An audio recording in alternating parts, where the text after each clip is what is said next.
Good evening, everyone. It's nice to see all of you. We at the Eden Center are happy to to be sponsoring this evening on Kedusha in the bedroom. The Eden Center works to improve the experience of mikveh and promote the spiritual, emotional, and physical health of Jewish women and families, and provides intimacy education for different stages of marriage. I'm Dr. Judith Fogel, Yoetzet Halacha. I have a PhD in sexology, and I'm a sexuality counselor. I'm the program director for the training of the Madrichot Kalot at the Eden Center, and I'm an experienced Kala teacher myself. I would like to introduce our other speakers for this evening, and then we'll get to the details about the evening. First, we have Dr. David Ribner, who is the founder and director of the Sex Therapy Training Program in the School of Social Work at Bar Ilan University. He is a certified sex therapist in Israel and the U.S. He is in private practice as a sex and marital therapist in Jerusalem for decades and has authored 2 books on the subject, of which his most recent release this year, co-authored with Tali Rosenbaum, I Am for My Beloved. Lizzie Rubin. Hi, Lizzie.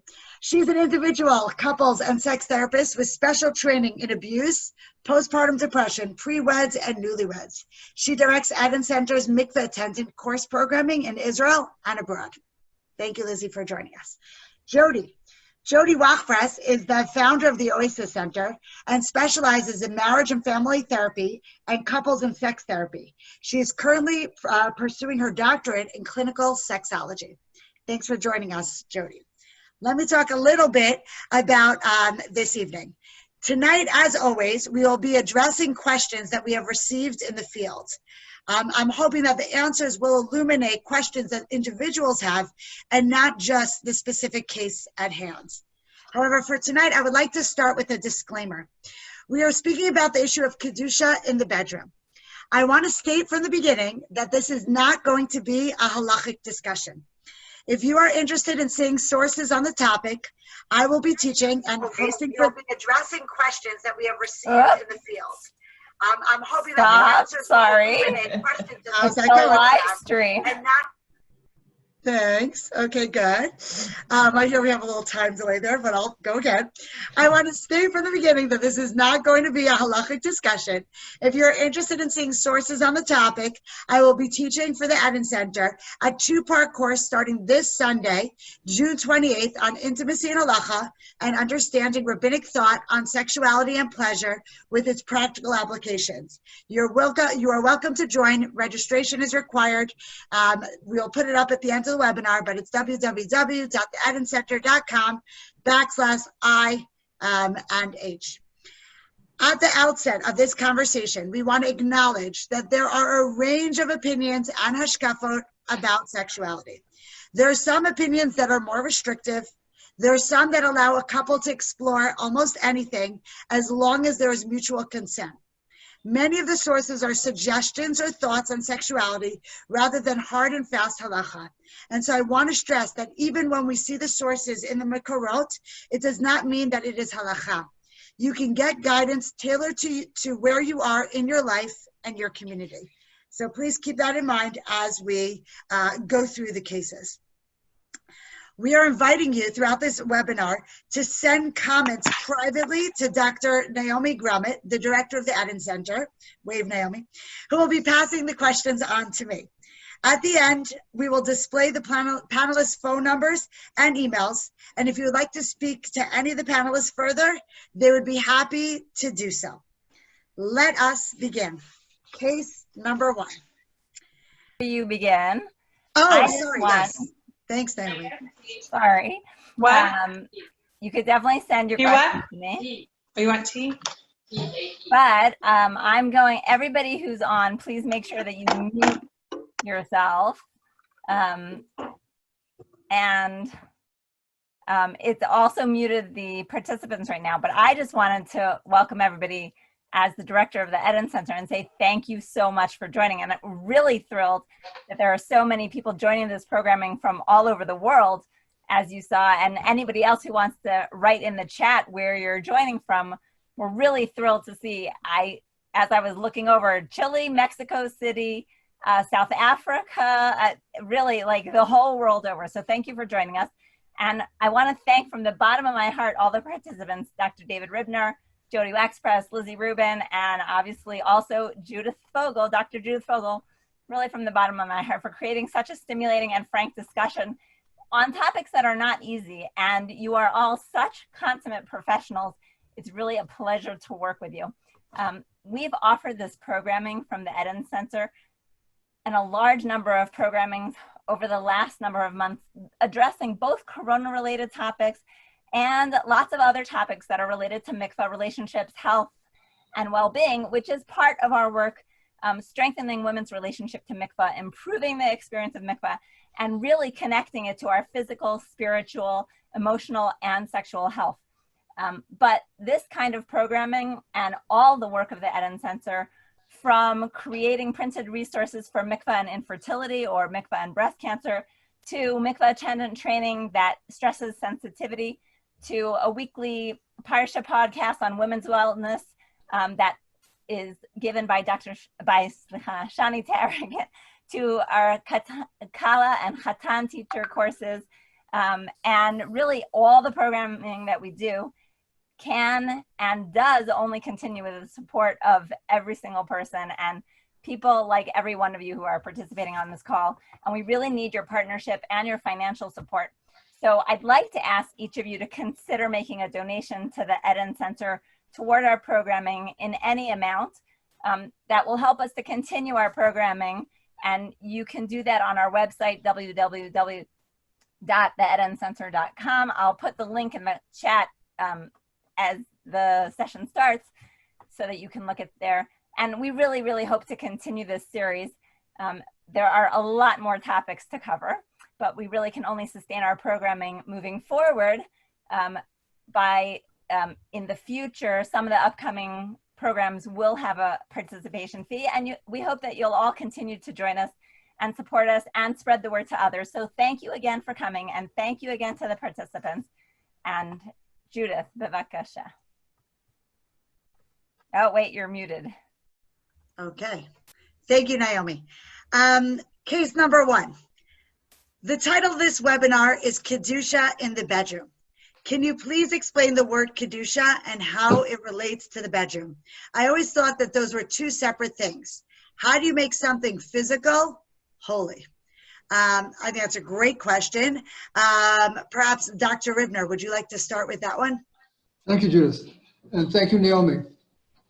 One of the points that I think that we will be referring to significantly during the evening tonight is that we don't see that as a dichotomy at all, that there is really no need to differentiate between the way we conduct our lives outside of our bedroom in terms of our hashgacha and our values, and the way we conduct ourselves inside our bedroom. And I'd like to just start this off reading a very brief excerpt from a book that Tali Rosenman and I have just published. And I think it sort of gives a good background to exactly what we're talking here. We believe that the bedroom should not feel disconnected from religious values. The very manner in which we behave, learn, work, eat, pray, and even make love affirms our values and belief. The core values and behavioral expectations that guide our day-to-day interactions have equal application in the bedroom. Making space for others in our lives, respecting boundaries, sensitivity, supporting each other's individuality, and seeking to develop together are all qualities which enhance a couple's sex life just as much as they enhance our communal and familial fabric. Now, what we're saying to you, and we really have a message that we convey to our students and our clients constantly, is that it's certainly possible to feel oneself as a fully observant, respectful, and committed member of the Orthodox Jewish community and still feel that those connections are equally valid when we are with our partners in our marital lives and particularly in our sexual lives. The notion of Kedusha, we would like to suggest is more valid in this situation with regard to separation. That is, a couple's sense of Kedusha, excuse me, is valid when they are separated from everyone else in the world. that when they are in a situation in which they are being intimate with each other, they are just being with each other, and no one else has any relevance to what's going on in their lives. The more they perfect that relationship, the more they are sensitive to each other, the more they provide each other with satisfaction and pleasure, the more they do so in an atmosphere of safety and trust. As far as we understand, that is the essence of Kedusha. And the more a couple is able to invest in that as part of their lives, the more they are bringing Kedusha into their lives. We are essentially a very sex-positive religion. And if you look at any of the sources, starting from Chumash down through the contemporary poskim, there's really a very clear central message that human sexuality is to be considered an essential part of any marital couple's life, and not to be put on the side and not to be not invested in. And again, the more a couple does invest in this, the more in fact they do bring Kedusha into their lives. Thank you.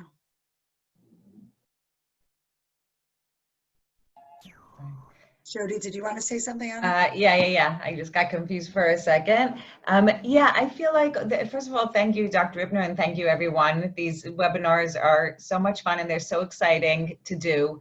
And this one in particular is very unique because we're really talking about Kedusha in a way that may be a little bit different than we think about it when we, go into the Beis Medrash or go into, into the schools or seminaries. And we really hope that you'll be able to sort of open your eyes a little bit wider, look at this a little bit differently, and recognize that the concept of Kedusha is really a combination of, from the way that we're presenting it, or that I'm presenting it, is a combination of Shamayim va'aretz.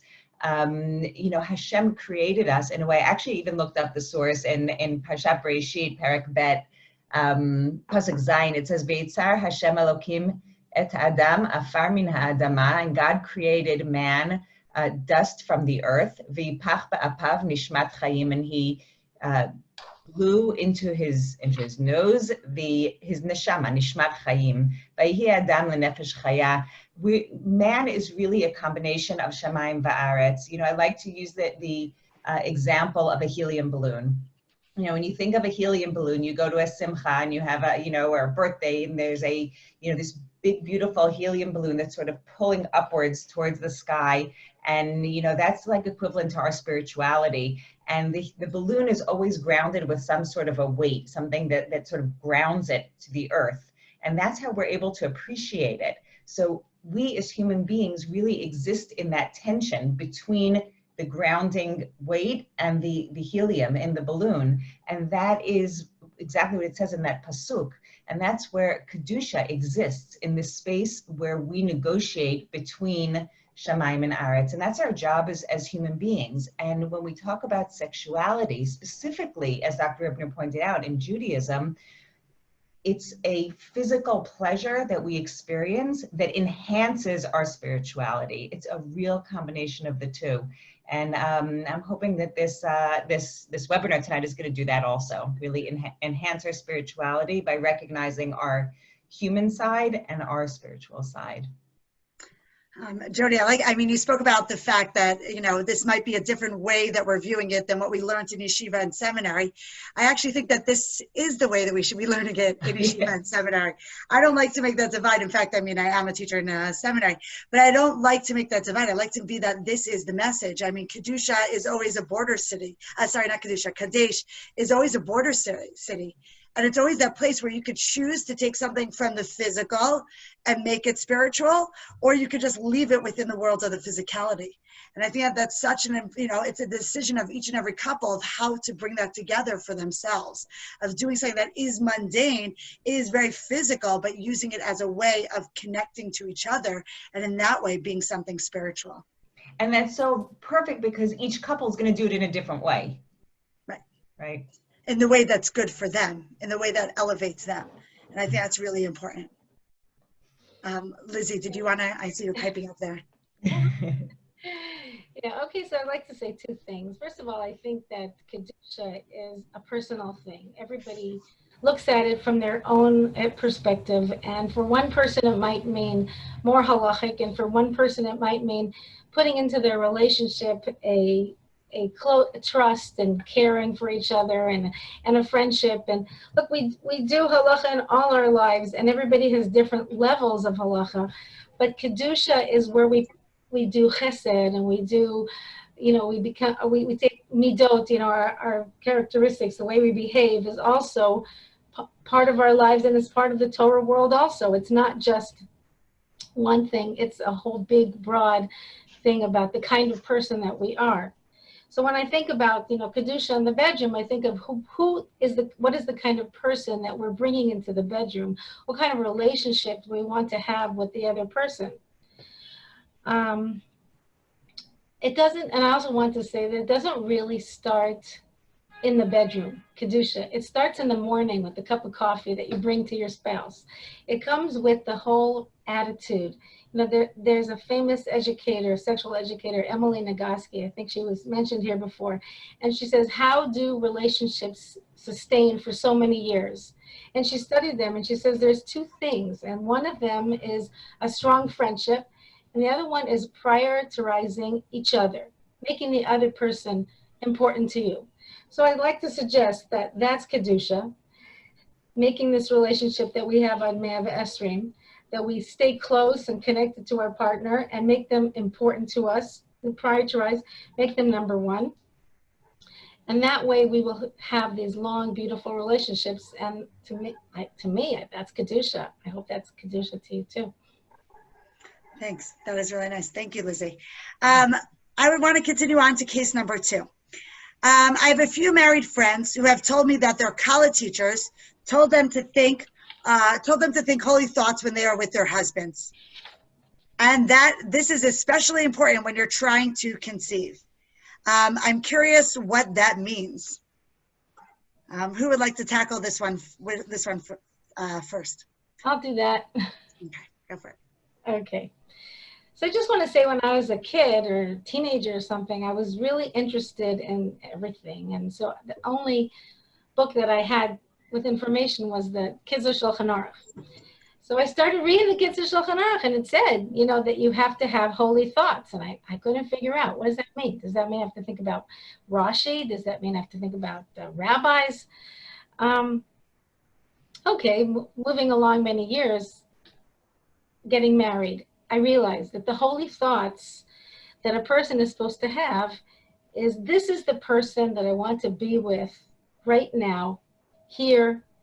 I want to be present in the moment. There's no other place in the world that I'd like to be rather than in my spouse's arms. And those are holy thoughts. Those are the holy thoughts that I think Kadosh Baruch Hu wants us to do.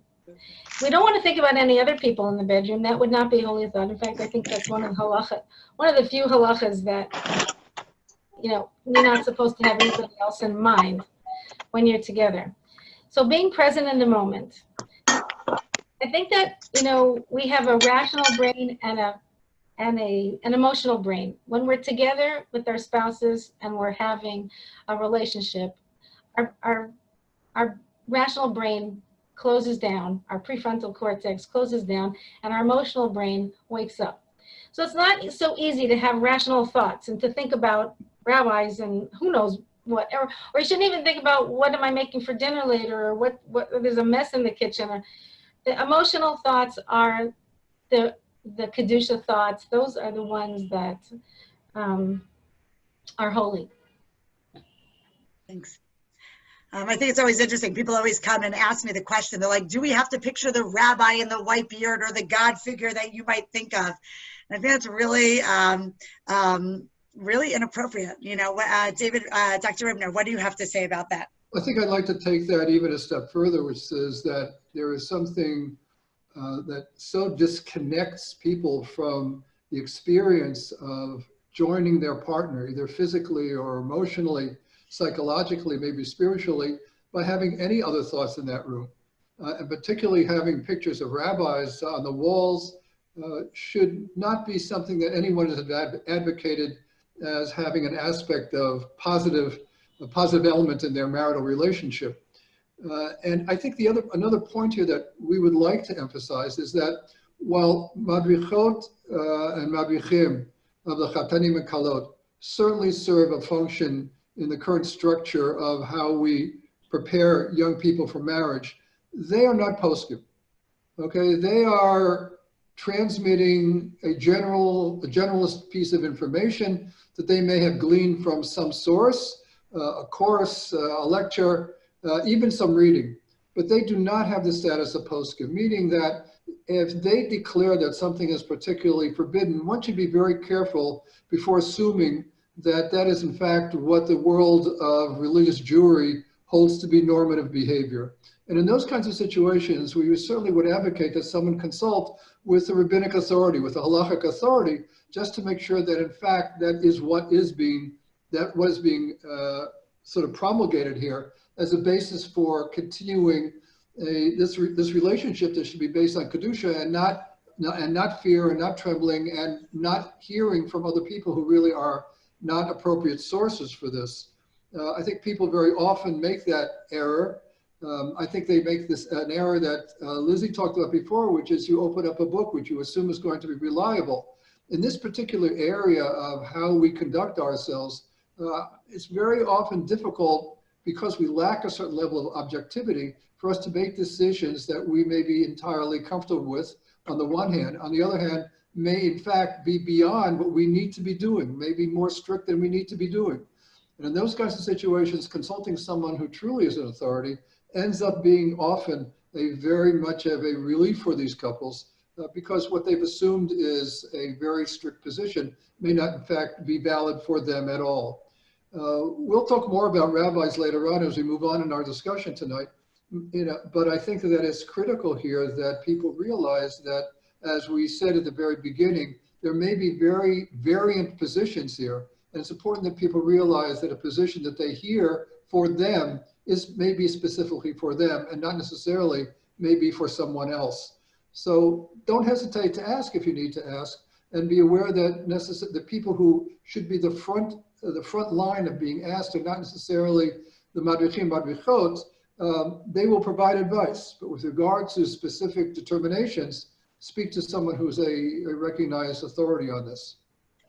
I think also, I mean, just to add on to that, I think that there's also something inside the couple, if they're feeling that something doesn't sit right with them or something doesn't, like something doesn't make sense to them, that they absolutely have the right to question and to make their own decisions regarding what they want to do in the bedroom. I'm not sure that couples always have to invite in, a rabbi to come into their bedroom and what decisions that they want to do within the privacy of their room. As we started off the discussion regarding Kedusha, this is a decision that the two of you are coming together, and that in itself is holy. So if you feel that this is something that you want to do, so then I go for it. But if it's something that you don't want to do, then don't do it. Meaning it's one of those things where the couple gets autonomy within their bedroom to make those decisions. I also want to add, first of all, doesn't have to be in the bedroom. Let's just throw that out there. Let's give our couples the permission to be, to be intimate and to be sexual wherever, wherever they want in the privacy of their own lives. That's number one. Number two, I mean, sort of on that same vein, I want to, in this specific question, this woman is saying, that she spoke to some of her married friends, and their college teachers told them. So we have an element of broken telephone. Now, I think that sometimes we can get mixed messages when it comes to opening up discussion about sexuality in a Jewish observant community. For so long, for many, many years, we sort of have this subliminal message that talking about sexuality is not allowed, that we steer away from it, and that it's embarrassing, and that it's secretive, and lately, and which is, I think, a good thing, we're starting to open up this conversation, which includes webinars like this tonight, and we're opening it up and we're discussing it in a semi-public, public forum. And sometimes that can get confusing because on the one hand, we're saying, yes, speak to people about sexuality, speak to learn how other people negotiate their sexuality. That's on one side. And on the other side, we're saying, we want to maintain your sexual relationship with your spouse is something that's kadosh and something that's personal. And it's a balance that we're going to need to sort of strike somehow. And part of that is really making sure that this broken telephone idea is minimized or is obliterated, because like my fellow panelists have been saying, a book is written for the amcha, is written for general population, general consumption. Sheilot, specific questions, are going to be asked and answered personally. So if your friends, if this woman's friends, I forgot what her name is have gotten the answer about, to think about, kadosh thoughts, and especially when you want to conceive, maybe that discussion was happening, it was definitely happening in some sort of a context. So let's try to understand that and recognize that sexuality is really not black or white. When we talk about being open in discussion, if we're open in discussion, it doesn't mean that, everything goes and we just sort of speak in ways that we would never imagine speaking. We want to be true to ourselves and be consistent with our beliefs. So I implore you, if you have a question, ask the question. Find someone, think about what kind of an authority in the field would be helpful for you specifically. And don't be afraid to ask. Think about who you want to ask. Maybe ask yourselves a little bit first. Maybe learn together a little bit. Find some sources and learn together. Oh, what does it mean, Kedusha? And how does Kedusha influence our intimate relationship? And start there. Like Judith said, start with yourselves and learn and dive into it together. And then think about who else you're going to ask and how, and that we're going to go into in a little bit.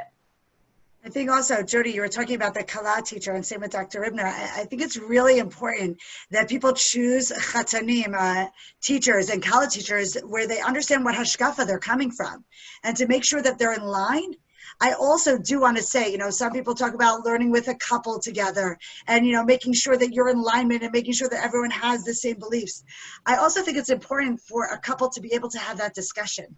They come from different backgrounds, they come from different understandings, and to be able to discuss within themselves, Chatan and the Kala together, what do we think about it? I learned this, you learned that. So let's come together and let's have that discussion.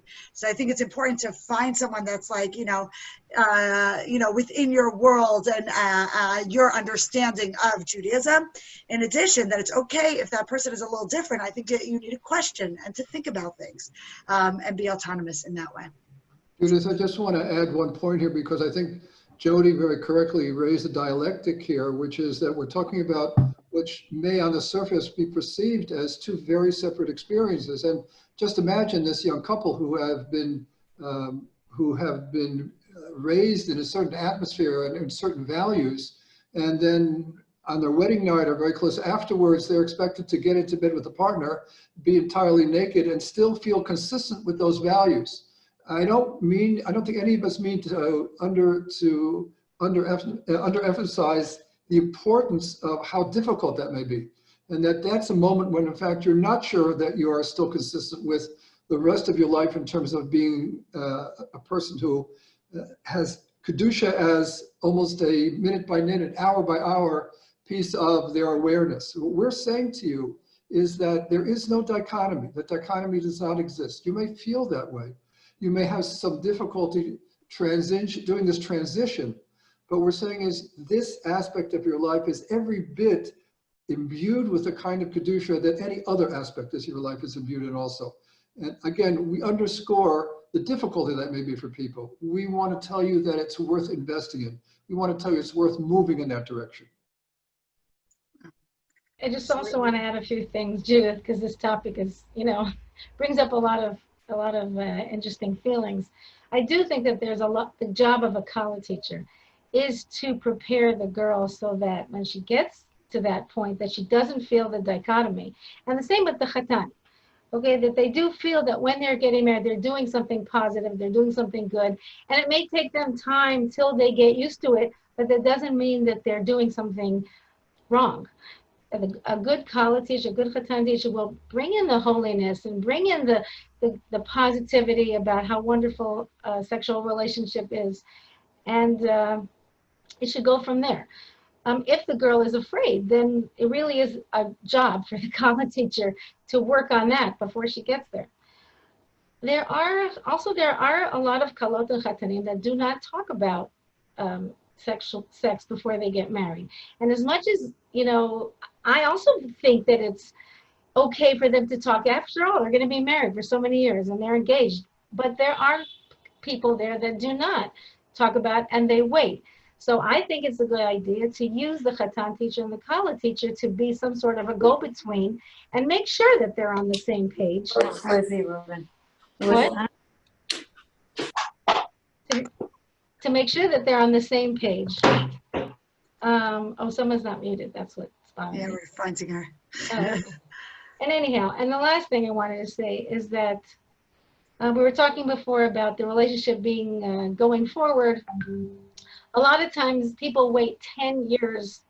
All of us as therapists have seen people who have waited so long till they ask the right question or they feel guilty about things. And that's what we're encouraging here. We're encouraging here people to ask early and to get their answers.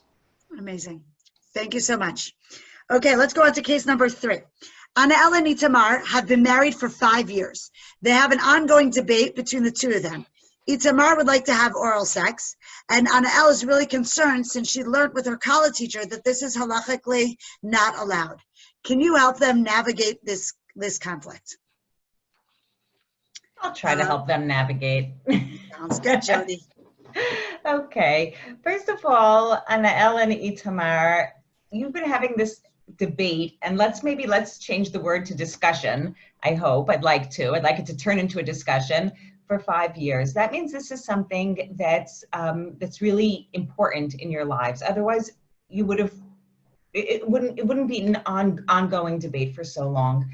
I would want to ask a number of questions. The first one is the reason that Anael is not interested in oral sex because her kala teacher told her, or because she inferred that maybe? Maybe she's not comfortable with oral sex. Maybe she thinks it's not for her. Maybe she thinks it's not pleasant. Maybe she thinks it's yuck. I don't know. And it might be easier for her to say, halacha says I'm not allowed to, because I learned from my kala teacher, I'm not going to go into the details, but, such and such. And that sounded like oral sex is not okay. So I'm just going to say, no, halacha says no, so I don't have to deal with this. And a lot of times we in life do that sometimes, right? Oh, I can't, halacha says I'm not allowed to, but maybe it's not the halacha that's saying you're not allowed to. Maybe it's the way that you're choosing to understand the halacha. If Itamar is so interested in it, and it's not a halachic thing, and it's more of a personal thing, then that's something that we want to talk about. If this is a red line for her that she's super not comfortable with, and she explores it and tries to understand what it would mean for him, maybe it's a red line. That's okay, right? And it's okay to tell your spouse, this is not something that I feel comfortable doing. It's complete. Not only is it okay, we want to be able to do that. Now, that might change. Your red line, your line in the sand may change as you mature in your marriage, as your marriage matures. We change and our relationships change. So that's the first thing. I would wonder if it is something that she was taught by her kala teacher, who, as we already have said, most likely, unless she was a yoetzet halacha, is not a poseket, and maybe she wasn't aware. Things have changed. Maybe look into it, learn about it a little bit. The other thing that I would want to ask is, what does oral sex mean? Right? That's a big, there's a lot of discussion about oral sex now. Some people call it, real sex. Some people think, having oral sex means that you're maintaining your virginity. There's a lot of talk about what oral sex is. If it's, without going into too much detail here on tonight's webinar, I do want to talk about the fact that, we're talking about oral sex, him performing oral sex on her or her performing oral sex on him, because he may feel different about different different positions. Tarte mashma. Are we talking about ejaculation with oral sex, or are we talking about stimulation with oral sex? There are a lot of questions that I would want to talk to them about and to understand, because there's a range here. And so that's how I would sort of start opening it up for them and encouraging them to explore all of these different aspects. I just want to comment one thing, because I think that it keeps on coming up about the college teachers. I don't know, all these questions that are coming in are about the college teachers.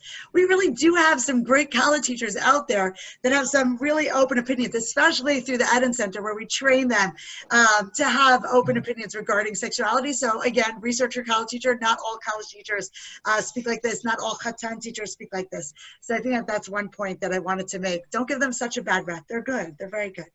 But thank you. Did anyone else want to comment on that one? No, Lizzie, that's right. Yeah. Yeah, I mean, I think that Jody really touched on the major issues here. Just to sort of take this a little bit further, that oral sex is not just one piece of behavior. There are a variety of things that people do that can engage sexual organs with a partner's mouth or lips or tongue. And some of them may be more tolerable than others. Some of them may be more pleasurable than others. And I think part of the exploration here is not only educational, but is allowing the couple to create a vocabulary and a comfort level that they can discuss these issues openly with each other. Perhaps they will need some help instead of navigating to a place where it no longer is in any way conflictual between them. But I think, part of what we're going to try to do with this couple is give them those tools that allow them to feel comfortable discussing just about any sexual issue. That's got to be, anyone's goal here, because those are tools that will last them for their lifetime. And also, I think that we need to be very, very careful here about who we see as sources of authority. Jody, I think, really very clearly etched that out, but we cannot emphasize that enough here. And I agree that the level of expertise with regard to madrichim and madrichot now is certainly significantly more improved than it was 30 or 40 years ago. Nevertheless, I think there's still a lot of work that needs to be done. It's a work that, in fact, Eden is doing. And we just need to make sure that people realize that there are perhaps more significant sources of information with regard to appropriateness or not appropriateness, if in fact a couple wants to ask a question in that direction. Now, just a question I'm throwing out there based on this, but if one person says no and the other person says yes, like how would you help them navigate that? Like what? That's the stuff that we deal with all the time as sex therapists, this gap between people's desires and expectations. Most couples, I think, even without help, are able to navigate that, find some place that's comfortable for both of them. If they are really stuck, if they've gotten into some dead end with regard to this, let them see someone who has expertise in helping them negotiate this. It is doable, it can be done. I think Jody mentioned, or Liz mentioned before, that these things will change during the course of a lifetime. Decisions they make now may need to be re-examined.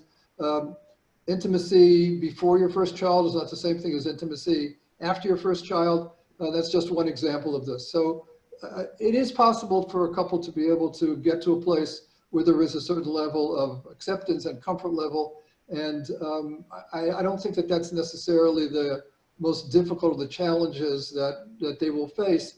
If, again, they are stuck, then they should get some help. Okay, thank you. Okay, my turn. I think that this is the $64,000 question, okay? This is probably a question that has more controversy than anything in our offices and for rabbis. It's just really controversy that is really hard to find an answer for that makes everybody happy. So let's put it this way. This is what I think. There are so many people that want to do it. And I don't believe that there should be guilt in the bedroom. Okay, that is the last place. There should be exploring, there should be fun, there should be enjoying, there should be, And if both sides are willing to do something and they still feel uncomfortable, they need to, and they want to speak to a Rav. If like Judith said before, people can be autonomous in the bedroom, but there are people that do want to feel a little bit more guided. And I think that there are many, I've asked this question to so many different rabbis, and I've gotten so many different answers. No, yes, just if they do this, just if they do that. So I don't think someone should shop around for a rabbi that's going to give them the answer, but shop around for a rabbi that's good, that's right for you.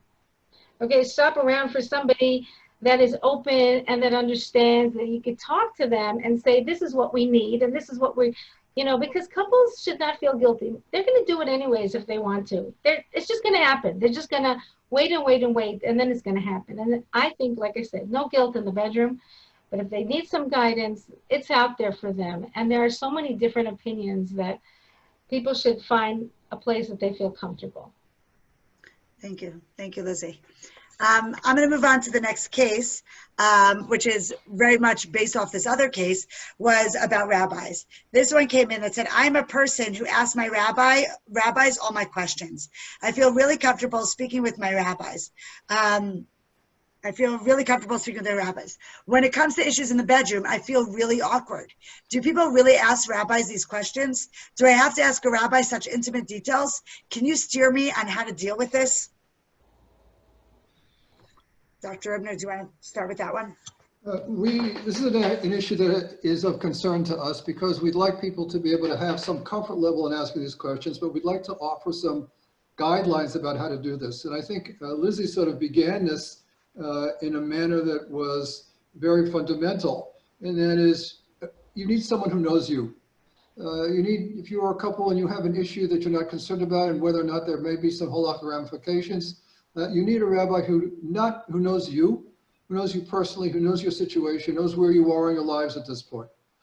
You also need to find someone who is an expert in this particular area. There's the fact that someone may have learned Reish Mem and Shulchan Aruch or opened any other sefer does not mean that they really have expertise with regard to the nuances of human sexuality as they are part of a couple's overall ability to somehow negotiate lives together.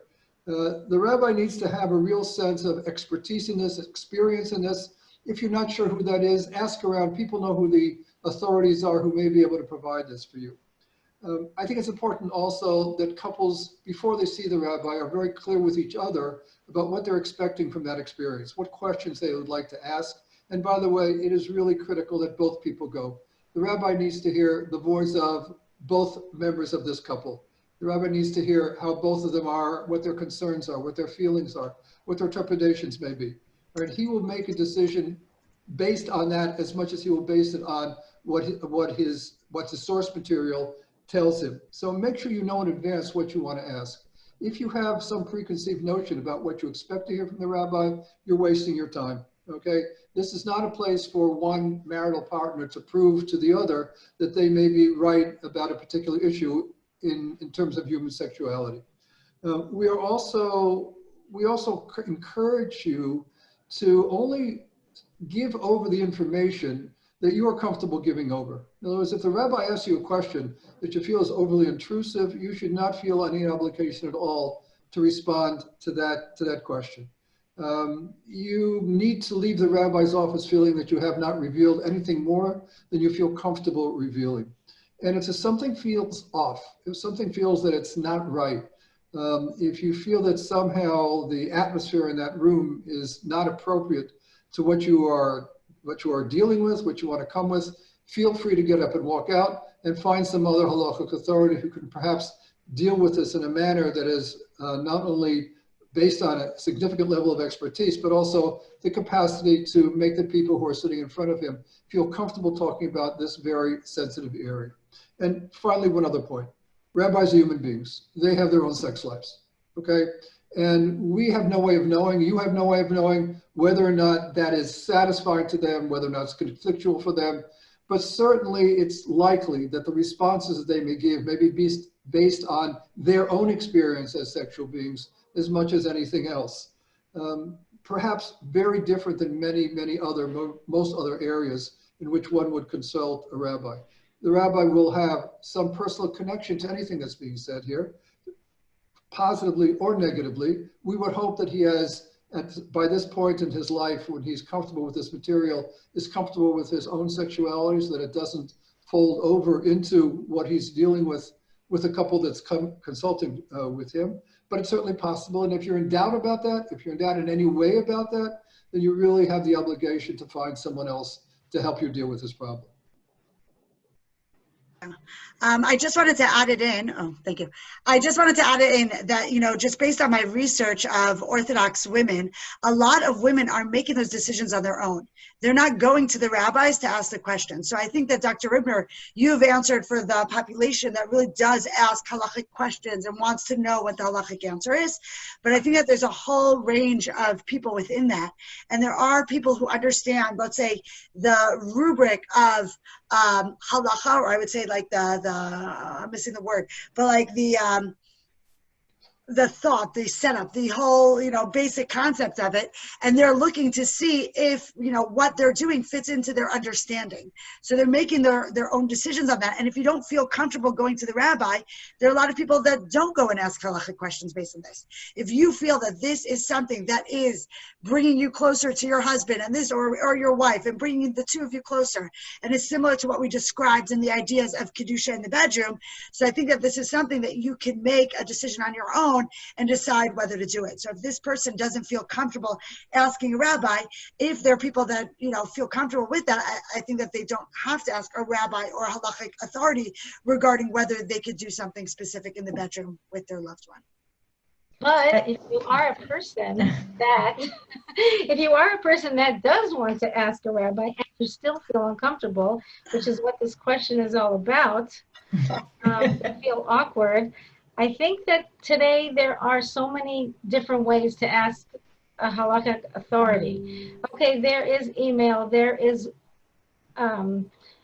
looking on the Nishmat hotline for questions, there is Machon Pua. There are different things, I'm sure there are in America, also different places where you could write in a question and see if you can get an answer. And I find that some people like to do that because it is, we're not all so comfortable. It depends where you are in your life and in your marriage. In the beginning, it's probably more uncomfortable. Later, it's probably better. But if somebody has a question today, there's so many different ways to ask it that they shouldn't feel stuck, that they should really find a way to ask it. I still encourage that they find a Rav or a Yoetzet that they feel comfortable speaking to. There's nothing like having a relationship like that. And the most important thing is don't let it sit for so long, because like I said before, that's when it bothers a person more and more, and then people really suffer for a long time. Sorry, Jody. Go ahead. No, that's okay. I'm just getting eager. That's all. Okay. I feel like, you know, when we talk, so many people, you know, are used to having a family doctor, and very often their family doctor is someone that they're very familiar with. They've been going to since they're, you know, since they're little, since they're born.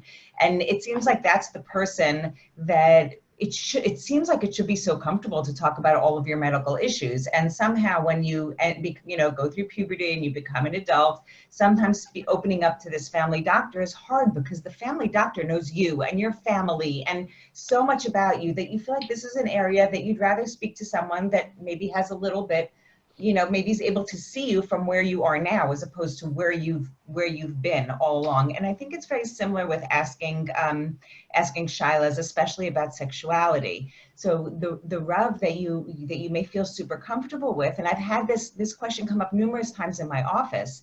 You know, we love this Rav. This is the Rav that we go to with everything.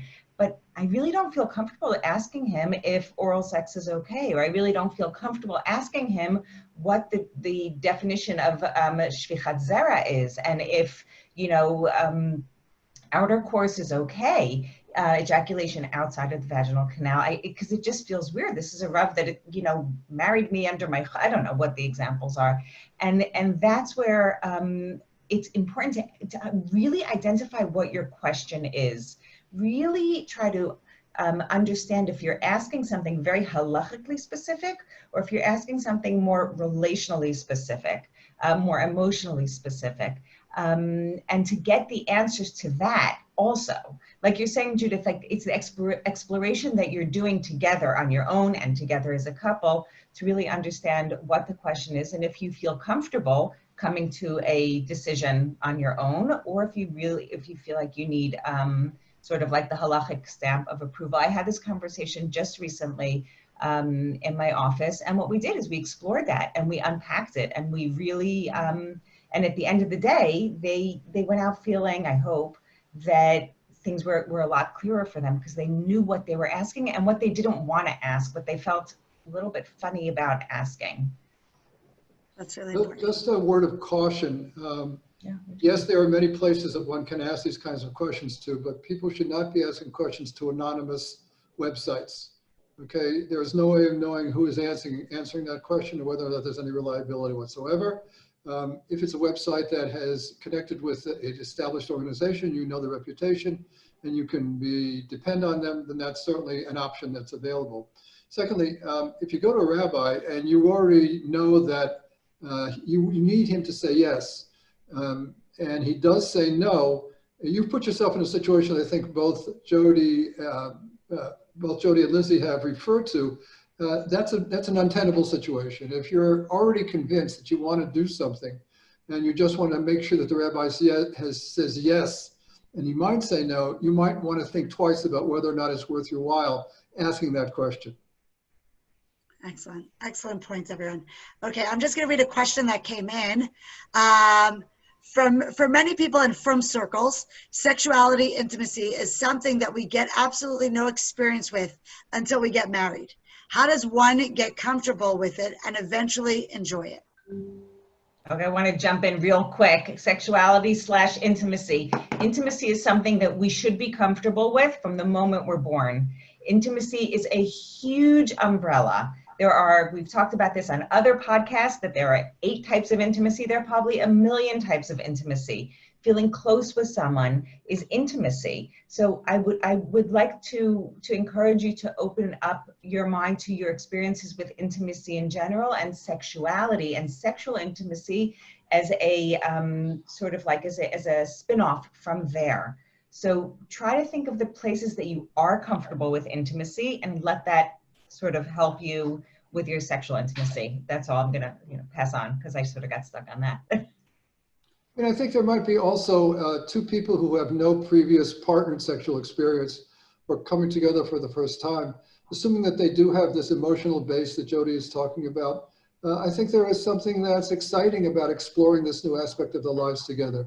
They're not going to get it right away. Not everything's going to go smoothly right away, but if they have good intentions and goodwill and a sense of humor, I think it is an aspect of growing together that can give them some really very positive experiences now and memories that they can take with them for the rest of their lives. So I would not say that this is necessarily anything that's going to be a stumbling block. I think it's something where a couple can really experience together the entire newness of this sexual experience with the 2 of them. I would encourage them to go for it and not be hesitant. I would also encourage them to take their time. It does take time. It's not something that you go from like doing nothing to doing everything, and then like the next day you're like, this is amazing, this is great, let's explore everything. But things take time, and it takes time to get used to things, and that's okay, and to like be okay with the fact that this is going to take time. So 1 second. I just want to say that I think that I hear from so many women and from men, but that nobody spoke to them when they were teenagers, when they were going through puberty. I mean, maybe mothers told them about their period, but then nobody ever really talked to them about sexuality. And I think that that's, the homes where the topic is more open and available, the kids grow up with a much healthier attitude, because they're allowed to ask and they're allowed to feel, and they know that their body is telling them something and they're not denying it. So that when they get to marriage, it's not like it might be new to do, but it isn't new in the concept. They already processed it. They've gone to, when they're 12 years old, thinking ick, to when they're older thinking, oh, that's so good. And I think that we're making a mistake by not talking to our children. I mean, I think those that do, I think they're doing the right thing. That I don't mean children, little kids. I mean, like, whatever is age appropriate. And I think that being able to process this is so important, so that when they get to marriage, they're looking forward to it rather than being afraid. The ones that don't hear anything and are told 2 weeks before or 3 months before are the ones that, some are okay, but some are not. So that's when I encourage people to talk to their kids about things earlier. Okay, great. Thank you, Lizzie. I'm gonna go back to one of these questions. We're gonna go to, one second, one that came in over here. When my wife is in Nida, do you have that one, Naomi? Who's working our PowerPoint here? Right. Got it? When my wife is in Nida, it is really difficult for me sexually. I have a really high sex drive, and I find myself being really frustrated. I end up masturbating during those times. I feel really guilty about it. I've been told my whole life how bad masturbation is, and it sits on me every time I masturbate. I haven't even told my wife. What should I do?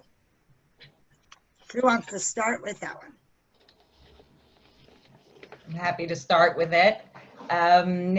It's just something I hear a lot. I'm sure we all hear a lot. The time when a woman is in nida, these 12-ish days are challenging. And a lot of times we sort of think, my favorite way to think of it is, I don't remember who told it to me, but kif kef and pesach zman, that you have 2 weeks of kif kef, that you can be sexual and everything goes and having a great time. And then the other 2 weeks, which are pesach zman, which is time out. And I would like to eat the pesach zman, but I would like to get rid of it, because you're not on a pesach zman, you're not on a break when you are in the 2 weeks of nida. You're at a time of your relationship where you're going to be working on different things. Not having a man who feels that his sex drive is high. First of all, what does that even mean? And we'll talk about that. I think Dr. Ribner will talk about that. But if he feels that he has more of a desire and more of a, that he's thinking a lot and about sexual release, because if masturbation is helping him, he's looking for some sort of sexual release of sexual tension, that can be very difficult. And we want to validate that. That's hard. One person once said to me that the best way for him to describe what he feels like when his wife is either in nida or when she's not interested, and he is like male PMS. His hormones are raging, and sometimes he's grumpy, and sometimes women are grumpy when their hormones are raging, and sometimes, we can be snappy and we cannot be nice. And then what we need to do is remind ourselves, okay, this is hormonal. Something's going on for me physiologically. What's an appropriate release? What is going to help me get through this? If you're halachic and you are not going to be, having sex at that time, so what else can you do that will help you sort of work through the physiological pieces of it? It may be going for a run. It may be, doing a workout. It may be playing music, it may be, going for a walk. I don't know. It could be many of those things that will address the physical piece. And the emotional piece, sometimes it's easier to talk about these things when your wife is not in nida, because then you feel more comfortable talking about sexual concepts. Talking about it when she is in nida may make it, sort of make things a little bit more difficult. So think in advance, prepare for next month. What can I do?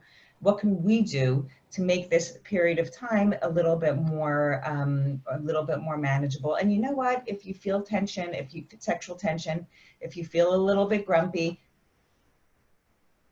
that's part of life. That's part of life, and that's okay. If you're feeling guilty about masturbating, I think I'll let someone else sort of address that piece. But if you're feeling guilty about something, guilt very often, like Lizzie, I think, mentioned, guilt is sort of lights up a red light above our head saying, there's something here that's not going according to what I feel is correct. It's ego dystonic. It's not going according to what I believe I should be doing, what represents me. And that's something that you would want to give that some attention. Yes, so just taking a step off from where Jody started here, I think that We need not assume that guilt is necessarily a negative aspect of this person's experience. We're not going to tell him whether or not he should masturbate. That's certainly up to him. And if he feels that that's the way that he deals with the sexual tension that he's feeling, then he has to negotiate that with himself. And by the way, we would like people to have fairly intense sex drives. We think that's a good thing. It's not a bad thing. We hope that that will bring people to enjoy each other at a higher level and a higher of intensity in their sexuality. And people don't have overly high sex drives. They have sex drives. He's not different than the majority of the other men in his age group who are living on this planet. But what he's having here is all of a sudden he has experienced sexuality in his life, and then the impression is it's being taken away from him on a regular basis. And he's chosen, among other ways to deal with this, and there are other ways he could be dealing with, through masturbation. Again, that's his decision. That's not anything that we need to engage him in. If he has some difficulty with that and needs to speak to some religious authority about that, then he should do so. That's not for us as sexual health professionals. The guilt that accompanies that is not necessarily a negative aspect of this entire experience, right? It does reflect some consistency he has in how he perceives himself and where in the appropriateness of the way he should be conducting himself. So unless the guilt is debilitating, unless it doesn't allow him to continue with his normative daily functioning, I would certainly be prepared to have him speak about it. If that helps him sort of live with the guilt, that's fine. But I don't think there's any need here at this point to entirely remove the guilt from him. It's the price he's paying for being able to use a particular behavior, like masturbation, in order to tolerate the 2 weeks that he can not be with his wife. That whole structure may not be as pleasant as we would like it to be. And I think that some of the suggestions that Jody has made in terms of dealing with it are certainly on the mark. I mean, we would encourage that to happen. If it doesn't happen and he's still feeling this intense desire and he's discovered this way to deal with it, then the price he's going to pay for that is the guilt feelings. And again, that entire sequence is not necessarily negative. Lizzie, I saw you wanted to say something. Okay, always. Okay, so when I first read this question, I saw that, when my wife is in need, it's really difficult for me. I mean, we're talking about a guy, the couple that are really keeping Nida all the way. And I think that, and the fact that he's frustrated, right, you know what, it's frustrating for him and for her at different times, at different levels.